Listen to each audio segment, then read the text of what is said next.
اچھا گمان.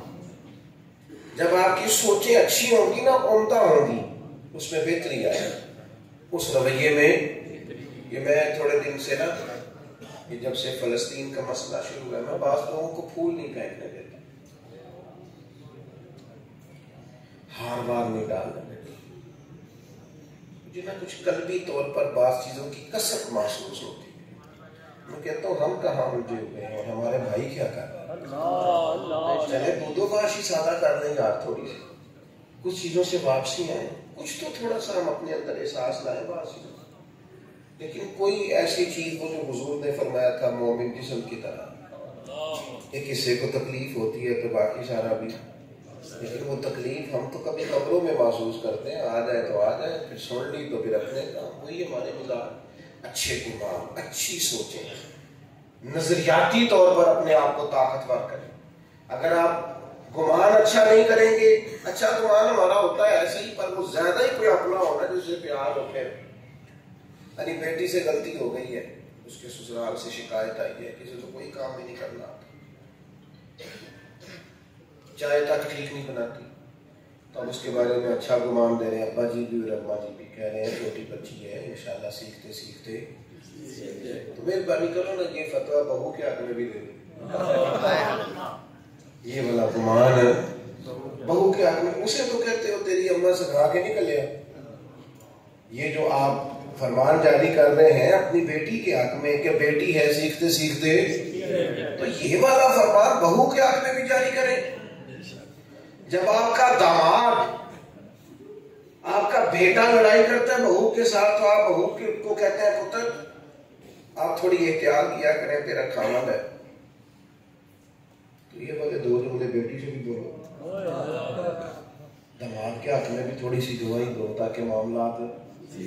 لیکن ہمارا گمان اگر کہیں ہے پہلے تو اچھا ہے نہیں، اور اگر ہے تو پھر صرف اپنے قریب. دوسرا اختلاف جو ہم نے سیکھنا ہے، جس کی ہمیں بڑی ضرورت ہے، کسی بندے سے بھی اختلاف کرے نا، اختلاف فروع میں ہو جانا، رائے میں ہو جانا، یہ بری بات نہیں. امام محمد بن حنبل کا امام شافعی سے، ان کا امام مالک سے، ان کا امام اعظم سے، بزرگوں کا رہا فروع میں، عقیدے سب کے ٹھیک تھے. کسی جگہ رائے کا اختلاف ہو جانا کوئی بری چیز ہے، لیکن اسے ضد بنا لینا.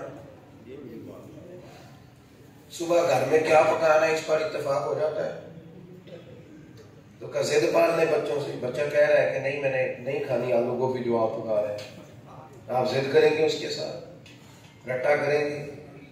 بلکہ اس کی اماں تو چپکے سے اسے پیسے دیتی ہے، پتر چپ کر لڑائی نہ پا، دوبارہ کچھ کھا لے گا.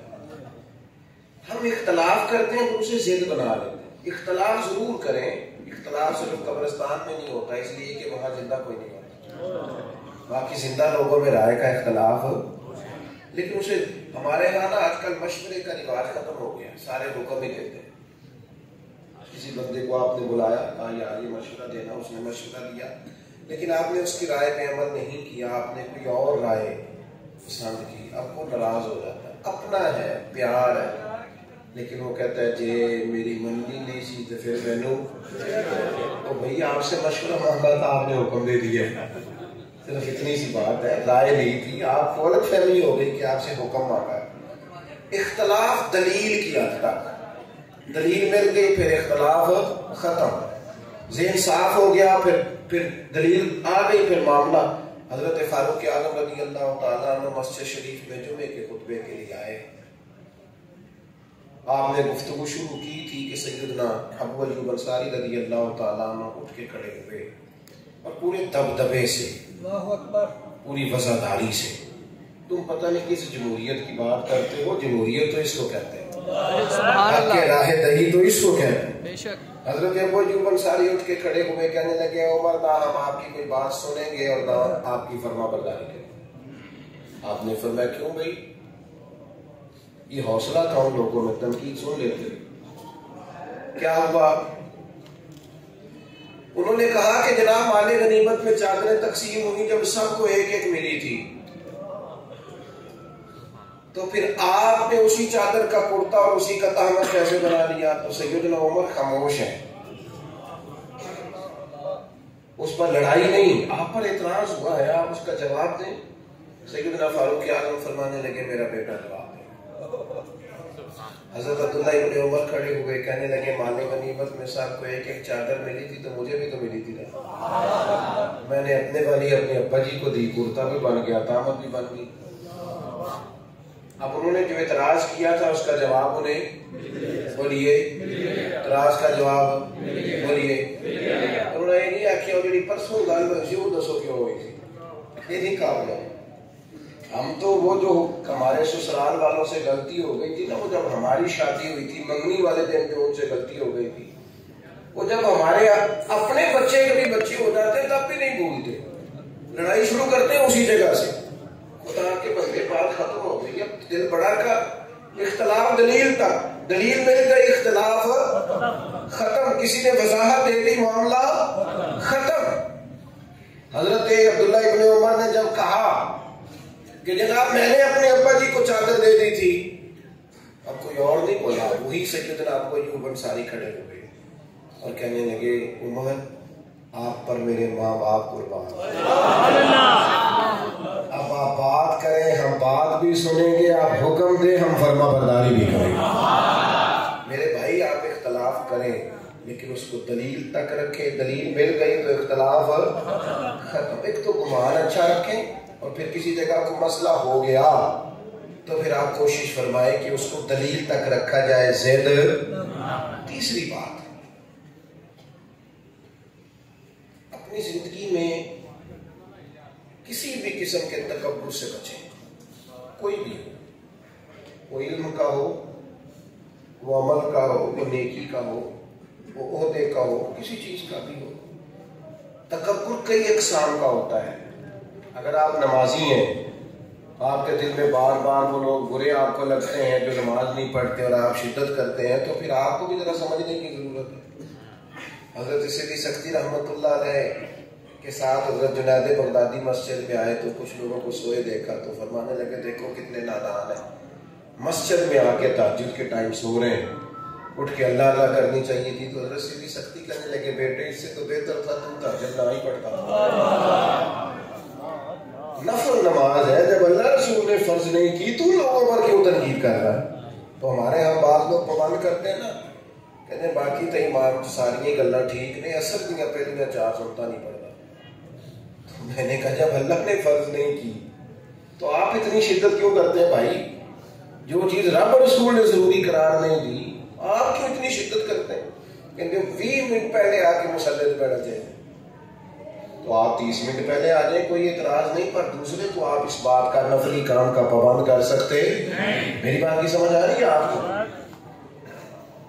تو ہم کیا کرتے ہیں, ہم کسی نہ کسی مقام پر کسی نہ کسی جگہ خود پسندی کا شکار ہو جاتے ہیں. یہاں تک کہ صوفیاء نے لکھا ہے بعض غرباء میں تکبر آ جاتا ہے.